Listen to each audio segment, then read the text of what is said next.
Assalamualaikum warahmatullahi wabarakatuh. Di sini saya Wiladatul Ula Ainur akan mempresentasikan perancangan Pusat Pemuda dan Kreativitas di Kota Blitar dengan pendekatan arsitektur perilaku persepsi.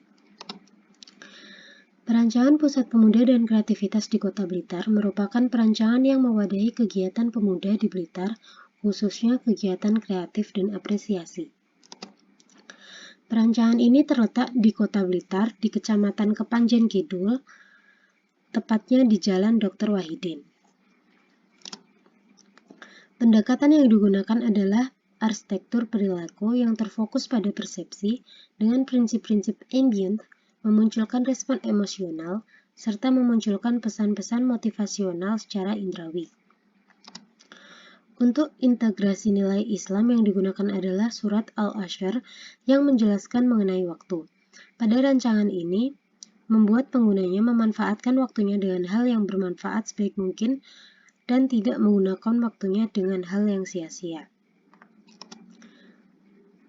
Konsep yang saya gunakan untuk perancangan Pusat Pemuda dan Kreativitas ini adalah creative space yang didukung dengan prinsip-prinsip inspiring, collaborating, dan exhibiting yang kemudian menghasilkan sebuah rancangan yang mampu mewadahi kegiatan pemuda dan kreativitas dengan baik, serta mendukung terciptanya kreativitas secara emosional maupun indrawi.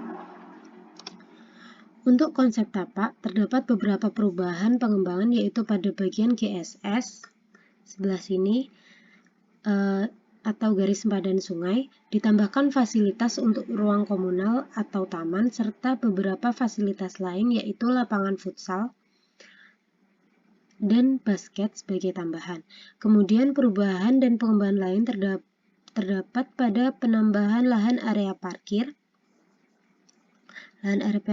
yang diletakkan pada bagian selatan yang menyebabkan sedikit berubahnya letak dan bentuk bangunan bagian gedung coworking.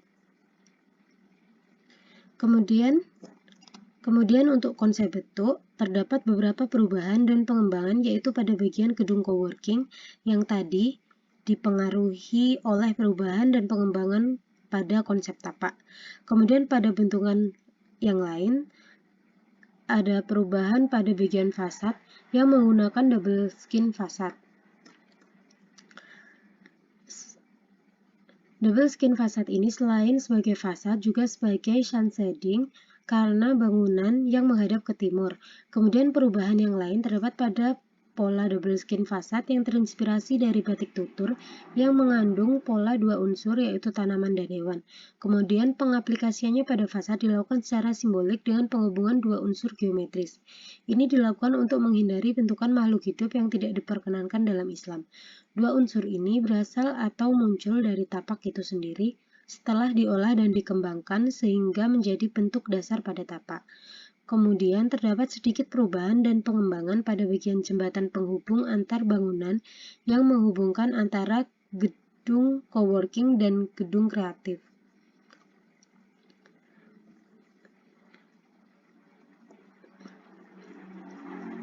Untuk konsep ruang tidak terdapat perubahan, namun terdapat sedikit perubahan pada peletakan ruang yang mengikuti dari perubahan dan pengembangan dari konsep tapak dan konsep bentuk sebelumnya.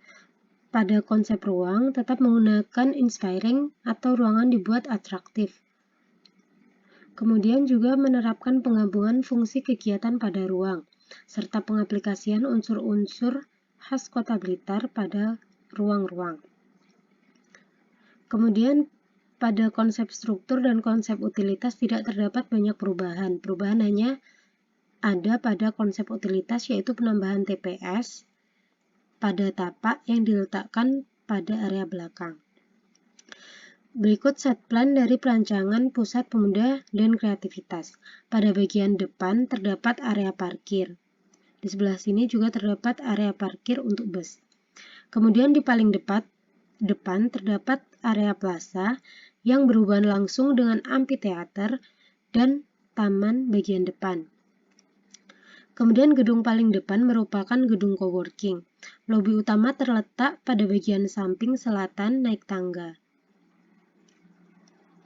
Lobi pusat ini merupakan Lobi pusat ini merupakan pemisah dari gedung coworking dan gedung kreatif. Selain sebagai pemisah, lobi ini juga merupakan penghubung antara gedung coworking dan gedung kreatif. Selain lobi ini, pada bagian taman tengah bangunan pada lantai 3 terdapat jembatan penghubung antar gedung coworking dan gedung kreatif.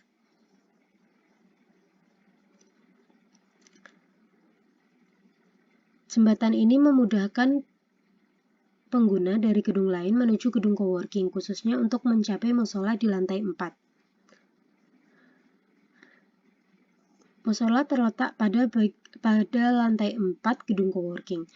Pada bangunan bagian utara terdapat gedung apresiasi.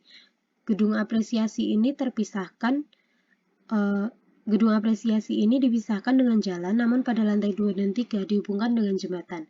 Gedung apresiasi ini juga memiliki area apresiasi outdoor atau amphitheater yang terletak berhubungan langsung dengan plaza. Pada bagian belakang terdapat garis sempadan sungai yang dimanfaatkan sebagai ruang terbuka hijau dan ditambahkan fasilitas lain untuk kegiatan pemuda. Pada bagian barat selatan terdapat powerhouse dan tempat pembuangan sampah sementara. Diletakkan pada bagian belakang untuk menjaga privasi utilitas. Kemudian, ini merupakan layout plan. Layout plan ini diambil pada potongan denah lantai 1. Di sana terdapat pemisah antara nomor 1 dan nomor 2 yang merupakan lobi. Kemudian pada nomor 3 terdapat gedung yang terpisah dengan jalan. Kemudian ini merupakan tampak kawasan. Pada bagian atas sebelah kiri merupakan tampak depan kawasan. Sebelah kanan dari tampak depan kawasan merupakan tampak belakang kawasan. Kemudian bagian bawah sebelah kiri merupakan tampak bangunan bagian utara. Sedangkan gambar bawah sebelah kanan merupakan tampak bangunan sebelah selatan. Kemudian selanjutnya ini adalah potongan kawasan.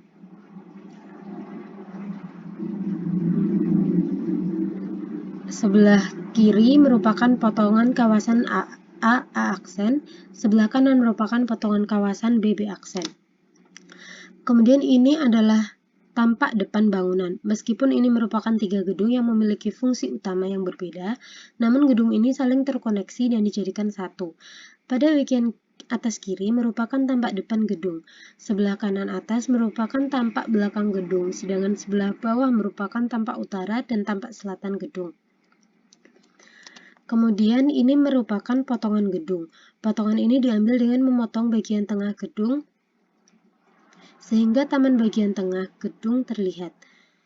Kemudian ini merupakan denah lantai 1. Sebelah kiri atas merupakan denah gedung coworking, gedung kreatif, dan sebagian gedung apresiasi. Kemudian di sebelah kanannya merupakan bagian dari gedung apresiasi yang dipisahkan oleh jalan atau akses kendaraan. Kemudian pada bagian bawah merupakan denah amphitheater atau area apresiasi outdoor. Kemudian ini merupakan denah lantai 2, 3, dan 4. Pada denah lantai 2, sudah ada jembatan penghubung antara gedung apresiasi yang terpisah oleh akses kendaraan. Kemudian pada denah lantai 3 terdapat jembatan penghubung antara gedung coworking dan gedung kreatif. Kemudian lantai 4 merupakan musola yang dapat diakses menggunakan lift dan tangga. Musola ini mudah diakses dari berbagai gedung karena gedung yang saling terkoneksi. Sekian dari saya, bila ada kurang lebihnya saya mohon maaf. Wassalamualaikum warahmatullahi wabarakatuh.